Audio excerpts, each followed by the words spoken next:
असं सावकाश आता काय करू? हे वाढायचं उचलायचं आणि ती थोडी थोडी हळूहळू रसवडायची काय मागा सोड हे माझ्या आबरू घालून नटन हा केक हळद वाढायचा हा आता माहिती नाही वाघाची बायको येतो काय सावकाश सावकाश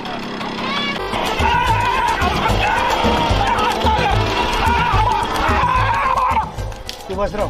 मला काय वाटतंय पाटील काय असं मला काय वाटतं भांडण तंट गावात नसल्यामुळे ना तुम्ही निवांत झालाय भांडण लावा की मिटवा की भांडणं करताना सुद्धा लोक विचार करतात तंटमुक्त अध्यक्ष सुभाषराव आपण कसं भांडाव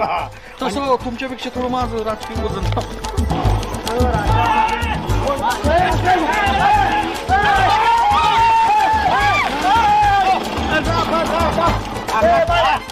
कशाला गाडी काय लावला तमाशा कशाला गाडी चालवता बाय माणसाला गाडी चालवणार नाही हा तुम्हाला कळत नाही तुम्ही गाडी चालवची वहिनींच्याकडे गाडी दिली मी तो कशासाठी दिलाय